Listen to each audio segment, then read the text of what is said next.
Corona હજી આપણા મગજમાંથી ગયો નથી. એ ડેથ રેશિયોની કેવી હાલત હતી સૌ આપણે જાણીએ જ છે, પરંતુ હાલ એનાથી પણ ખતરનાક એક વાયરસે એન્ટ્રી કરી છે. જી હા, ઝારખંડ, બંગાળ અને હવે તમિલનાડુમાં પણ આ વાયરસે એન્ટ્રી કરી છે. આ વાયરસનું નામ છે નિપાહ વાયરસ. આજના વિડીયોમાં જાણીશું કે શું છે આ નિપાહ વાયરસ અને કેવી રીતે ફેલાય છે. હેલો, હું જાનવી પંડ્યા. આજના વિડીયોમાં જાણીશું કે આ નિપાહ વાયરસ કેવી રીતે ફેલાય છે અને એ માટે કઈ કઈ સાવચેતી રાખવી જોઈએ. સૌથી મહત્વની વાત એ છે કે નિપાહ વાયરસ એ કોરોનાની જેમ જ સંક્રમિત કોઈ વ્યક્તિથી ફેલાય છે. જો કોઈ સ્વસ્થ વ્યક્તિ કોઈ સંક્રમિત વ્યક્તિના સંપર્કમાં આવે છે તો પણ આ વાયરસ ઝડપથી ફેલાય છે. અને આ વાયરસ આટલો ખતરનાક એટલા માટે છે કારણ કે આનો ડેથ રેશિયો 40થી 75% છે. અને હજી સુધી આ વાયરસ માટે ન કોઈ દવા છે ન વેક્સિન છે. અને આ વાયરસની સીધી અસર મગજ પર થાય છે. આ વાયરસ જાનવર દ્વારા માણસમાં ફેલાય છે, એમાં ખાસ કરીને ચામાચીડિયા દ્વારા. અને ચામાચીડિયા સાથે બીજા જેટલા પણ પ્રાણીઓ સંપર્કમાં આવે છે તે તમામ આના કારક બને છે આ વાયરસ માટે. ચામાચીડિયા અને ચામાચીડિયાના સંપર્કમાં આવતા બીજા પ્રાણી દ્વારા ફેલાતા આ વાયરસના લક્ષણ ખૂબ સામાન્ય છે. નોર્મલ શરદી, ખાંસી, છીંક, ગળામાં દુખવું આ જ એના સામાન્ય લક્ષણ છે, જેથી એને ઓળખવું ખૂબ મુશ્કેલ બને છે. પરંતુ જો શરૂઆતની સ્ટેજ પર આ વાયરસને ઓળખી લેવામાં આવે તો નિદાન સંભવ છે, પરંતુ જાગૃત રહેવું ખૂબ જરૂરી છે. ખાસ કરીને જો તમે એવા ફળ ખાઓ છો કે જે ઓલરેડી કોઈ પ્રાણી કે પક્ષી દ્વારા ખાધેલા છે અને તમે પણ એ જ ખાઓ છો તો તમે સીધા આ વાયરસના સંપર્કમાં આવી શકો છો. કારણ કે મુખ્ય કારક જ આ વાયરસના ફળ ખાતા ચામાચીડિયા અને ચામાચીડિયા સાથે સંપર્કમાં આવતા તમામ પ્રાણીઓ છે.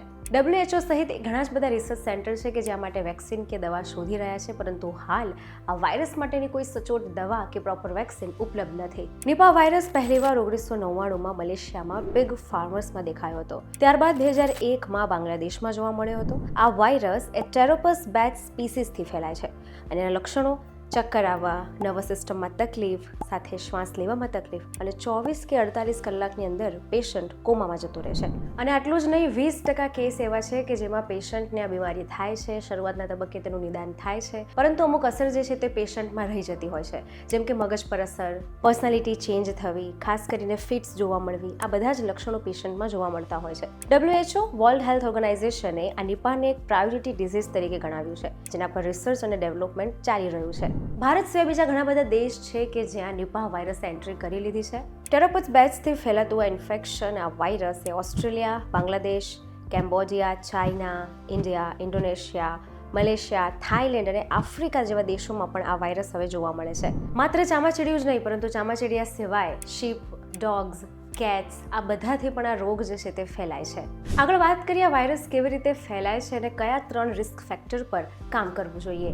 પહેલું છે reducing the risk of back to human transmission. ખાસ કરીને ખજૂર અથવા તાજા એકત્રિત કરેલા ખજૂરના રસને ઉકાળીને ખાવું જોઈએ, કારણ કે ત્યાં સૌથી વધારે આ જોવા મળે છે. ફળોને સારી રીતે ધોઈને છોલવા જોઈએ ખાતા પહેલા અને પછી જ એને ખાવા જોઈએ. ચામાચીડિયાના કરડવાવાળા ચિહ્નોવાળા ફળનો નિકાલ કરવો જોઈએ. બીજું, reducing the risk of animal two human transmission. શક્ય હોય ત્યાં સુધી લોકોએ ચેપગ્રસ્ત ડુક્કરના સંપર્કમાં આવવાનું ટાળવું જોઈએ. સામાન્ય રીતે શક્ય હોય ત્યારે ડુક્કરના ખોરાક, ડુક્કરના શેડને ચામાચીડિયાથી પણ સુરક્ષિત રાખવું જોઈએ, કારણ કે ચામાચીડિયા દ્વારા ડુક્કર અને ડુક્કર પછી જે છે તે માણસમાં આ રોગ જઈ શકે છે. ત્રીજું, reducing the risk of human two human transmission. સંક્રમિત વ્યક્તિના સંપર્કમાં આવવાથી બચો. કંઈ પણ લક્ષણ તમને જણાય છે તો તુરંત સારવાર કરો. ચેપગ્રસ્ત ચામાચીડિયાના પેશાબ અથવા લાળથી દૂષિત ફળ અથવા ફળના ઉત્પાદનોમાં આ જોવા મળે છે. આંતરરાષ્ટ્રીય સ્તરે ટ્રાન્સમિશનનું જોખમ ટળી શકાય છે જો આપણે સાવચેતી રાખીએ તો. એટલે કોઈ પણ ફળ કે શાકભાજી પણ એમાં લઈ લઈએ તો તમે ખાઓ છો તો પહેલાં ચેક કરો એમાં કોઈ પણ નિશાન હોય, કોઈના પ્રાણી કે પક્ષીના ખાધેલાના નિશાન હોય તો એ લેવાનું ટાળો. અને કોઈ પણ ફળ શાકભાજી લો છો તો એને ગરમ પાણીથી ધો, છાલ કાઢીને પછી જ ઉપયોગમાં કરો, કારણ કે આ વાયરસની હજી કોઈ દવા કે પ્રોપર વેક્સિન શોધાઈ નથી. પરંતુ સાવચેતી અને જાગૃત રહેવાથી જ આ લક્ષણો જો તમને જોવાય છે તો તરત પહેલાં સારવાર માટે જાઓ, કારણ કે પ્રાથમિક નિદાન જે છે તે શક્ય છે, પરંતુ જો વધારે લક્ષણ થઈ જાય છે તો એનો ડેથ રેશિયો ખૂબ હાઈ હોવાથી તમારી હેલ્થ પર એની ખૂબ ખરાબ અસર પડી શકે છે. આ હતી વાત નિપાહ વાયરસની કે આ વાયરસ કેવી રીતે ફેલાય છે અને એ માટે કઈ કઈ આપણે સાવચેતી રાખવી જોઈએ. આવા જ ઇન્ફોર્મેટિવ વિડીયોઝ માટે જોડાયેલા રહો VTV ડિજિટલ સાથે.